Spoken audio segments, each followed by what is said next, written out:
फ्रांसीसी क्रांति ये सिर्फ इतिहास का एक पन्ना नहीं है, ये एक ऐसा भूचाल था जिसने दुनिया को हमेशा के लिए बदल दिया। इसी ने राजशाही को जड़ से उखाड़ा, डेमोक्रेसी यानी लोकतंत्र का आइडिया दिया और दुनिया को स्वतंत्रता, समानता और बंधुत्व का नारा सिखाया। लेकिन सवाल ये है कि इतना बड़ा, इतना जबरदस्त बदलाव आखिर हुआ क्यों? चलिए इन सोर्स नोट्स के जरिए इस पूरी कहानी को समझते हैं। अब देखिए, ये जो माइंड मैप है ना, यही हमारा गाइड है इस पूरी कहानी में। और जैसा कि साफ दिख रहा है, इसकी वजह कोई सीधी सादी नहीं है। हम अंदरूनी हालात, बाहरी असर और नए विचारों, मतलब हर उस पहलू पर गौर करेंगे जिसने मिलकर इस ऐतिहासिक धमाके की जमीन तैयार की। तो चलिए शुरू करते हैं उस नींव से जिस पर फ्रांस का पूरा ढांचा खड़ा था, वहां का समाज।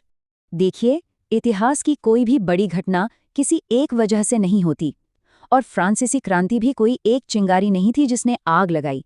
ये तो दशकों से बन रहे दबावों का नतीजा था। सोचिए, एक सामाजिक, राजनीतिक और आर्थिक एक परफेक्ट स्टॉर्म था जो फ्रांस पर एक साथ टूट पड़ा। तो इस तूफान की शुरुआत कहाँ से हुई? इसकी जड़ें थीं फ्रांस के समाज में, एक ऐसे सिस्टम में जिसे एंशिएंट रिजीम कहते थे। और सच कहें तो ये सिस्टम शुरू से ही बिल्कुल टूटा हुआ था। मोटे तौर पर समाज को दो हिस्सों में बांटा जा सकता था। एक तरफ मलाई खाने वाले लोग, जिनके पास सारे अधिकार थे, सारी सहूलियतें थीं, और दूसरी तरफ वो लोग जो सिर्फ बोझ उठाने के लिए थे। ऑफिशियली समाज 3 क्लास या एस्टेट्स में बटा था, और बस आपकी किस्मत इसी पर टिकी थी कि आपका जन्म किस एस्टेट में हुआ है। तो ये 3 एस्टेट्स थे क्या? पहला, पादरी वर्ग, दूसरा कुलीन लोग, मतलब नोबल्स। अब ये दोनों मिलकर थे तो आबादी का एक बहुत छोटा सा हिस्सा, लेकिन देश की लगभग सारी जमीन, सारी पावर इन्हीं के हाथ में थी। और सबसे मजे की बात, इनको कोई टैक्स नहीं देना पड़ता था। 0। सारा का सारा बोझ किस पर? तीसरे एस्टेट पर, जिसमें कौन थे? डॉक्टर, वकील, किसान, मजदूर, मतलब बाकी सब। अब जरा इन नंबर्स को देखिए, ये असमानता कितनी गहरी थी ये साफ हो जाएगा। सोचिए जरा, देश के करीब करीब 97% आबादी देश का 100% टैक्स भर रही है, और बाकी के 3% लोग, वो मजे में है, कोई जिम्मेदारी नहीं। क्या लगता है ऐसा सिस्टम चल सकता था? बिल्कुल नहीं। तो समाज तो बटा हुआ था, लेकिन इस टूटे हुए समाज को जोड़ने वाला कौन था? राजा। और यहीं से कहानी और बिगड़नी शुरू होती है। असली दिक्कत पता है क्या थी? राजा के पास पावर तो बेहिसाब थी, पर उस पावर को इस्तेमाल करने की न तो समझ थी, न ही नियत। वो और उनके दरबारी तो अपनी ही दुनिया में जी रहे थे। उन्हें अंदाजा ही नहीं था कि आम जनता किस हाल में है।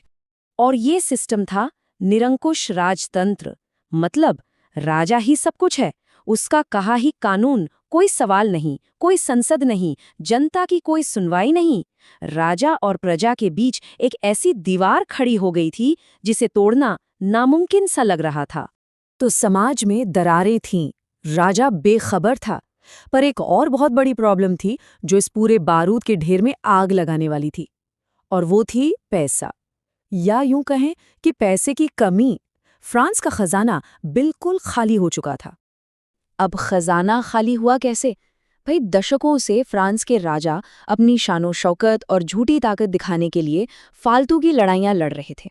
इन जंगों से मिला कुछ नहीं, बस कर्जा बढ़ता गया, बढ़ता गया। और जैसा कि ये नोट्स बताते हैं, इस बर्बादी के ताबूत में आखिरी की कील ठोकी अमेरिकन क्रांति ने। अजीब बात है ना?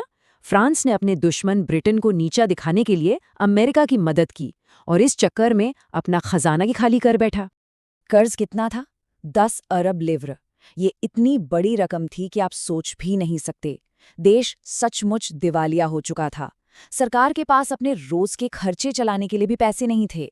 जब पानी सिर से ऊपर चला गया तो राजा लुइस 16वें के सलाहकारों ने कहा, हुजूर, एक ही रास्ता है, पादरी और कुलीन वर्ग पर टैक्स लगाइए। लेकिन जिन लोगों ने सदियों से टैक्स दिया ही नहीं था, उन्होंने साफ मना कर दिया। बस यहीं आके मामला अटक गया, राजा कुछ कर नहीं पाया। तो फ्रांस के अंदर तो सब कुछ उबल ही रहा था, लेकिन इस आग में घी डालने का काम किया कुछ नए विचारों ने, जो फ्रांस के बाहर से आ रहे थे। उस दौर में जॉन लॉक जैसे फिलोसोफर्स के आइडियाज फ्रांस में खूब फैल रहे थे, और उनका कहना क्या था? उनका कहना था कि कुछ अधिकार ऐसे हैं, जैसे जीने का अधिकार, आज़ादी का अधिकार जो हमें जन्म से मिलते हैं, ये किसी राजा की मेहरबानी नहीं है। और अगर ये मेहरबानी नहीं है तो इन्हें कोई हमसे छीन भी नहीं सकता। अब ये बात सुनने में सीधी लगती है, पर उस जमाने में ये एक रेवोल्यूशनरी आइडिया था। इसका सीधा मतलब ये था कि अगर कोई सरकार इन अधिकारों की रक्षा करने की बजाय उन्हें छीन रही है, जैसे कि थर्ड एस्टेट के साथ हो रहा था, तो जनता को पूरा हक है कि वो उस सरकार के खिलाफ खड़ी हो और उसे बदल दे। और यहीं पर अमेरिकी क्रांति का डबल रोल सामने आता है। पहला, जो फ्रांसीसी सैनिक अमेरिका में आज़ादी के लिए लड़े थे, वो जब घर लौटे तो अपने साथ आज़ादी, बराबरी जैसे खतरनाक आइडियाज़ भी ले आए। और दूसरा, जैसा हमने देखा, इसी लड़ाई ने फ्रांस का दिवाला निकाल दिया। मतलब फ्रांस ने अनजाने में अपनी ही तबाही का सामान खुद तैयार कर लिया था। तो अब इन सारी कड़ियों को जोड़ते हैं, एक टूटा हुआ समाज, एक बेपरवाह राजा, खाली खजाना और नए क्रांतिकारी विचार। अब देखते हैं कि इन सब ने मिलकर उस धमाके को कैसे अंजाम दिया जो शायद होकर ही रहने वाला था। तो फ्रांसीसी क्रांति की रेसिपी क्या थी? एक अन्याय से भरा समाज लीजिए, उसमें एक कमजोर और बेखबर राजा मिलाइए, फिर डालिए पूरी तरह खाली हो चुका खजाना और एक गलत टैक्स सिस्टम, और आखिर में आज़ादी और अधिकारों के नए विचारों का तड़का लगाइए। ये सब मिलकर एक ऐसा प्रेशर कुकर तैयार कर रहे थे जिसका फटना तय था। तो आखिरी सवाल यही बचता है, क्या ये सब होना टाला जा सकता था? क्या इतिहास में कोई ऐसा मोड़ था जहां से फ्रांस एक अलग शांत रास्ते पर जा सकता था, या फिर ये विस्फोट होना तय था? ये एक ऐसा सवाल है जिसका जवाब आज भी इतिहासकार ढूंढते हैं।